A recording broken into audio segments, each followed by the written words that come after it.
Did you know that poultry is the nation's third largest agricultural crop? A $3 billion business? Yes, chickens are raised in every county of the United States, mostly for egg production. Breeders have achieved great results in boosting the egg output of the average hen.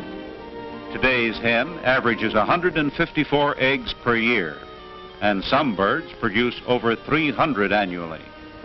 But with this emphasis on egg production, poultry meat has been more or less a byproduct of the industry. Relatively few poultrymen took steps to develop better meat-type chickens. During World War II, the industry reaped new gains with the shortage of red meat. Growers were pressed to supply the demand for top-quality chickens suitable for roasting oven or frying pan. Say, that makes me hungry. At the end of the war, poultry leaders were convinced that the industry would have difficulty maintaining its wartime gains. As one solution, the A&P food stores, the nation's largest poultry retailers, offered to sponsor a contest for the development of superior meat-type chickens. A national committee was full of the program, The Chicken of Tomorrow, a broad-breasted bird with bigger drumsticks, plumper thighs, and layers of white meat like the wax model on the right. The committee made plans for a series of state and regional Chicken of Tomorrow contests, to end with a national contest in June 1948. A&P offered $10,000 in cash prizes, $5,000 for the national champion. State committees were organized by H.L. Schrader of the U.S. Department of Agriculture, and farmers and breeders all over the United States were invited to participate in state contests. 2 scorecards, each with a value of 100 points, were adopted by the committee. One scorecard was designed for dressed chickens, in which major emphasis was placed on conformation, including factors affecting edible meat yield. The other scorecard was for live chickens, with special emphasis on the economy of production. Hundreds of poultry raisers competed in 31 state contests held in 1946, and still more took part in the 1947 contests held in 39 states.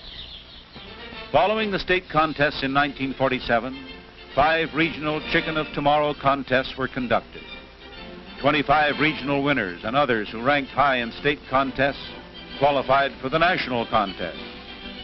After considering offers from several state Chicken of Tomorrow committees, the National Committee selected the Delaware Agricultural Experiment Station in Georgetown, Delaware, for the raising site. Late in February 1948, 40 finalists and 4 alternates each sent 720 hatching eggs to Bradley's Hatchery in Easton, Maryland, 40 miles from Georgetown. Unlike state and regional contests, all entries in the finals were hatched and raised under identical conditions and common supervision. The fragile cargo was shipped from 25 different states by practically every known means of transportation. Some West Coast breeders shipped by air, others by rail, and still others brought their eggs to Easton by private car. The Railway Express Agency made special arrangements to handle the contest eggs, and company agents gave each contestant specific routing instructions. Of the 31,680 eggs, only 61 were cracked in transit. On February 28, the eggs were trayed and readied for 21 days of incubation. They were given the regular commercial hatchery treatment, including fumigation and strict sanitation. The trays were labeled with a number replacing the breeder's name.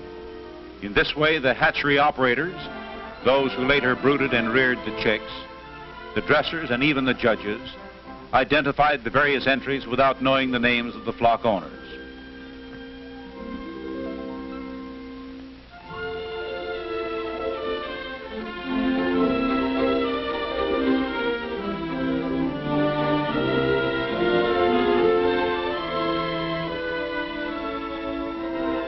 Once inside the incubators, the trays were automatically turned every 3 or 4 hours, the usual precaution to prevent the embryo from adhering to the shell. The temperature was thermostatically controlled and checked constantly throughout the incubation period by plant personnel. Humidity also was carefully regulated. 18 days later, the eggs were removed from the incubators and transferred to larger hatching trays. These were placed in hatchers for the final 3 days of incubation.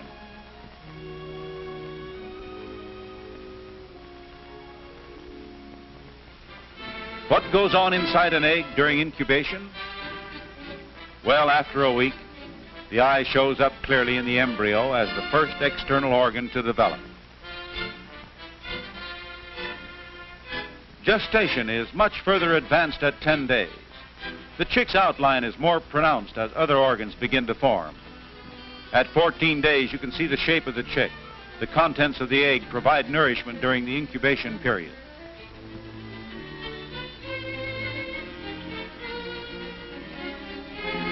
Now at 18 days, the chick is almost ready to emerge from its shell. On the 21st day, its sharp beak pokes through to daylight as it seeks its freedom. It's not an easy task. The struggling chick must rest from time to time to muster strength and recover from its exhausting efforts.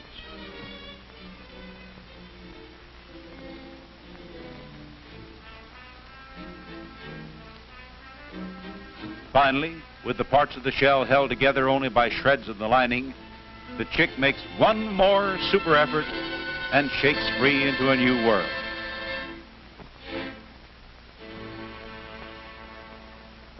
The chicks in the Chicken of Tomorrow contest hatched on March 21st. Of the 12 different breeds and crosses, New Hampshires and White Plymouth Rocks predominated. Each of the 2 breeds was represented by a dozen flocks. A minimum hatch of 400 strong, healthy chicks was required from each entry. Poultry leaders praised the hatching results. A New Hampshire flock entered by the Shenandoah Commercial Hatchery, Maurertown, Virginia, led all other entries with a hatch of over 87%. White Rock flocks averaged 74%, and 1 flock of dark Cornish hatched over 73%. Crossbreed flocks hatched 72%. Pretty chicks? Yes, sir. Alike as 2 peas in a pod.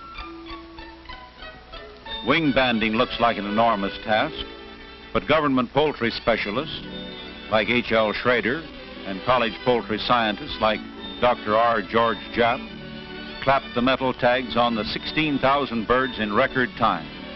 Each chick received a band with its assigned flock number, and each bird carried the same number for identification purposes throughout the entire contest.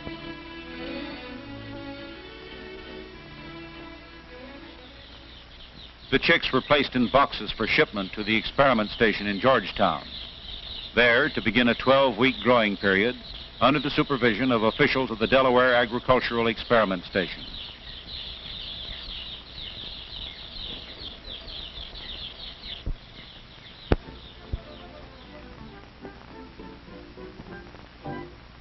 At Georgetown, the flocks were assigned to special pens and were housed in 2 parallel buildings. 4 boxes, 100 birds in each, went into each of the 40 pens, measuring 15 by 20 feet. Peanut shells were used for litter, and in each pen, a coal-burning brooder stove provided the necessary warmth.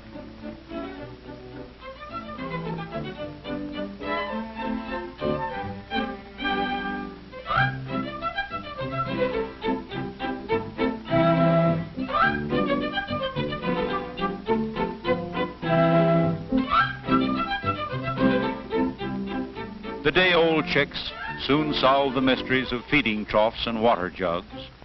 The first 2 weeks, each pen had 4 chick feeders 3 feet long and 4 one-gallon water jugs. Later, these were replaced by 5 larger feeders with adjustable supports, and the jugs removed in favor of automatic fountains.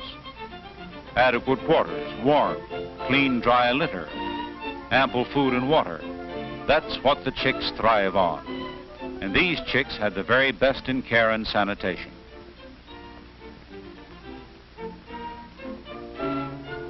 On warm days, the chicks need plenty of ventilation.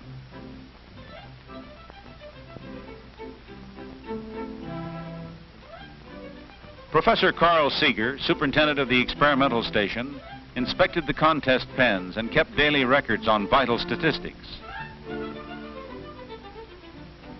At 6 weeks, the flocks showed rapid growth. Cockerels sprouted combs and feathering was well advanced. The feed was a special mash formula prepared by the American Feed Manufacturers Association. It conformed to usual commercial standards containing a minimum of 20% protein, 3.5% fat, and a maximum of 7% fiber. No whole grain or pellets were used. Feed was kept before the birds at all times. It was weighed and records kept on each flock's consumption. This ranged from a high of 4,479 pounds in one pen to a low of 3,775 pounds. There was no lapse in the attention given to the birds, and at the close of the growing period of 12 weeks and 2 days, the chicks were ready for shipment to the processing plant. Mortality for the entire period was under 7%. Remarkable considering the epidemic of poultry diseases that swept through the 40 flocks.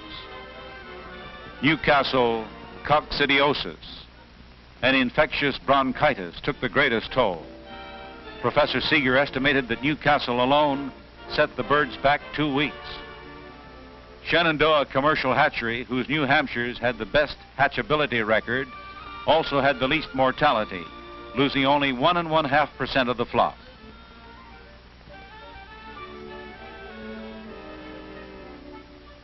The coops were weighed at Georgetown, and this live weight figure used to calculate pounds of feed per pound of gain.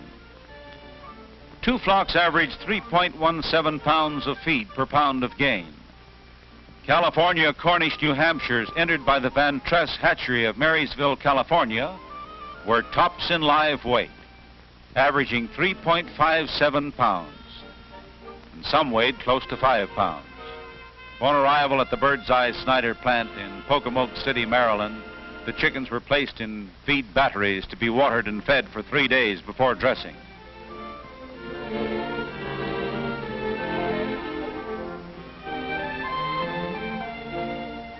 The regular battery diet was given to the birds, and on Monday, June 21, each lot was dressed separately, cooled and ready for judging. Every 6th bird selected as a judge's sample and rated for meat characteristics. Uniformity of size, pin feathers, skin texture, conformation, and other factors affecting edible meat yield. 12 birds from each of the samples were packed for display purposes. Others went on the eviscerating line. The carcasses were thoroughly washed, prepared ready to cook, and subjected to government inspection. Judging of the dressed birds was completed at Pocomoke, and the score of each flock, combined with figures from the live bird scorecard, determined the contest results. On June 24th at Georgetown High School, visitors from Canada and all parts of the United States saw on the stage an average pullet and cockerel from each flock and a box of dressed poultry representing each entry.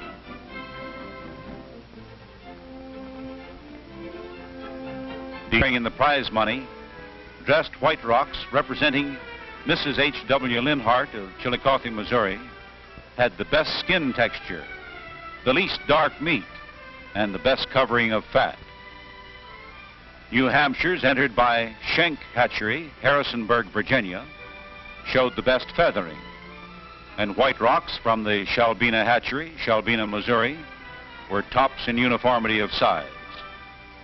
Clyde Cleveland of Blodgett, Oregon, scored first in uniformity of type and color with his New Hampshires.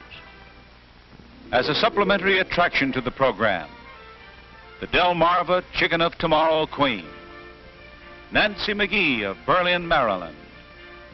She and her attendants rode in a mammoth parade in Georgetown, sponsored by the Delmarva broiler industry. Everyone joining in the festival spirit. And who wouldn't? The Van Tress brothers, Charles and Kenneth, had a double reason to celebrate. Their flock, which scored 159 and 87 1/100th points out of a possible 200, was first in both feed efficiency and live weight. tops in economy of production, and second in the dressed bird scorecard. The birds were developed by crossing red Cornish males on straight New Hampshire females. The Chicken of Tomorrow contest has turned the spotlight on meat production, and poultrymen cite the many benefits derived from the 3-year program. In the words of Dewey Termolen, chief of the poultry branch of the U.S. Department of Agriculture, the success of the contest proves conclusively that it is possible to breed chickens with superior meat-type characteristics. He predicted widespread production of superior meat-type chickens within the next few years. The National Committee was so enthused with the results that it requested the A&P to sponsor another 3-year program. The committee has drafted plans for state contests to be held in 1949 and 1950. A series of regional contests also in 1950, and another national contest in 1951. Today, a California Cornish New Hampshire leads the field. What will tomorrow's meat-type champion be? The 1951 Chicken of Tomorrow contest will provide the answer.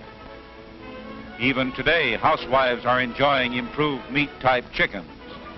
They sure make wonderful eating. Yes, sir. Make mine chicken. Chicken of Tomorrow, that is.